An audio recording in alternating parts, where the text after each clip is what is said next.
If you find yourself bored of the Total War formula, then Creative Assembly may have just released a mode that might interest you. Called Dynasty Mode, it's a cheeky reference to the Dynasty Warriors series. In it, you'll pick 3 heroes to battle against waves of enemies. It's sort of a mix between horde modes and various online MOBAs. You'll choose between one of 5 different classes of characters. The Earth type are good all-rounders, Metal type are good at single target damage, Fire have good wide area effect damage, Wood are good at supporting, and Water are range support. Each starts off with 2 active abilities that you have to click to use and 1 passive, and as you play through the mode, you'll unlock new skill points to invest and unlock new abilities. But the reason that this mode is sponsored by Intel is it offers a new size multiplier with up to 600% the normal unit size, which also gives your characters a necessary health boost to survive. Cool as it may be to see that many men on screen, this comes with its own difficulties that I'll reveal in a moment. Normally I try and make my videos as tightly edited as possible, but you'll notice this one will have a lot more long gameplay sequences. 1, because I think you're interested in it, and 2, because I only had 48 hours to actually create a video. And part of the reason I didn't do it sooner was I was waiting for a critical bug fix that actually makes the mode unplayable to come through. See, as is, if you own the Blood Pack for Total War 3 Kingdoms, it actually counts it as a mod within the game, and your scores are not recorded. Now, I've been told by CA this is going to be fixed before the mode's release on the 8th, but, you know, obviously when I'm testing it, that doesn't really matter.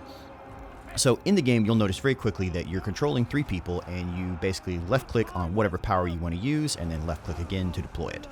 Spells typically fall into one of 3 categories. They're either a cone attack, which you can direct, an area of effect attack, which you can then circle and then obviously attacks with, or a passive buff.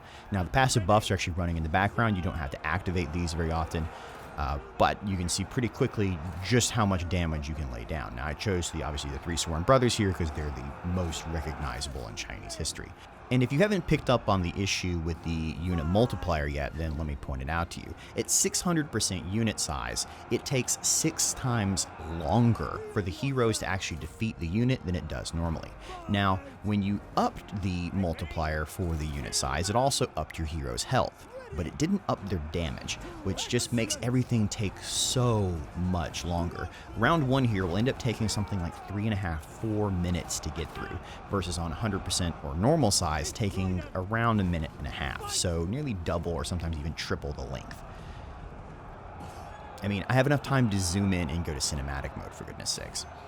Now, if you've ever played a massively online battle arena like Dota 2 or League of Legends or even Smite, you'll notice this formula is pretty similar to that. Everyone gets their own unique assigned abilities, but whereas in those you get to smash a hotkey and that activates the ability, here you do have to left click and target every time, and that can start to get a little tedious after a bit. But that's not to say the mode itself isn't quite fun. I had a good time kind of cutting through people. Now, this is a slog, and I actually only do 1 round of it because it takes so long. Now, previously I got up to round 3 and it took me over 30 minutes to do so, because in each round more units spawn, obviously, that are of higher quality, and eventually every 3 rounds, so like round 3, round 6, round 9, etc., enemy heroes spawn as well, which you'll see here in a minute. 1 hero in round 3, 2 in round 6, and obviously continuing on and on and on, you know, like a horde mode. I managed to actually pretty successfully line up a good conal attack from Guan Yu right here. I just want to show that. I mean, obviously these are really devastating. It does have that Dynasty Warriors feel to it, which, like I said, is why it's called Dynasty Mode. And you really do get the feel of 1 against many, and it's a lot of fun. Though I did find myself kind of wishing that I could do this with friends, where maybe I was controlling 1 hero and on multiplayer online, someone else was controlling another. But the issue you run into then is that you don't have enough buttons to press and it gets kind of stale. So I understand why it's a single player mode, but like I said, when you start thinking about it from a MOBA standpoint, or even sort of like Heroes of the Storm, where it's player versus environment, you do wonder if they couldn't have spiced this up a bit more. But considering this is free, and does come free to anyone who owns the base game on August 8th as part of the 8 Princes launch, they're just giving this to everybody, it's kind of hard to complain. Notice now, after nearly 3 full minutes of fighting just peasant levies, everyone finally falls down and wave 1 is completed. At this point, you now have the ability to invest one of the skill points given to you. So you can see the two basic ones that Guan Yu starts with, his passive, and then his tier 5. Now those tier 5 abilities are super duper important. I personally found that it was very useful, at least initially, to try and save up for those as fast as possible, because for the green character class, it's a heal. For the yellow or commander, it's a giant area of effect arrow attack, and for the red class, it's a type of bombs that do heavy damage. And this really changes how they play and allows them to put down so much more damage, and in the case of the green character, allows you to both fight and heal at the same time.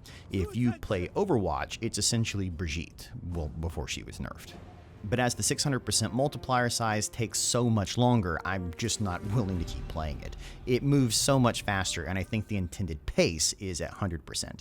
Now, I did hear from a CA rep that they originally intended for the higher multiplier size to also correlate to a multiplier to your final score, but that's not in the version of the game that I was given to take a look at, so I can't say for sure whether or not it will make it in the release that'll make it into your hands.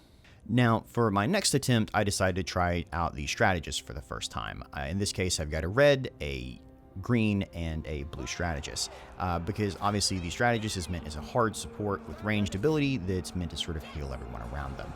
It's very, yet again, MOBA, as I said previously. You'll notice very quickly how much faster everybody dies on the screen right here. I mean, a good couple charges in and the peasants are routed, as opposed to in the 600% version where, geez, I was fighting them for a full minute before anything happened.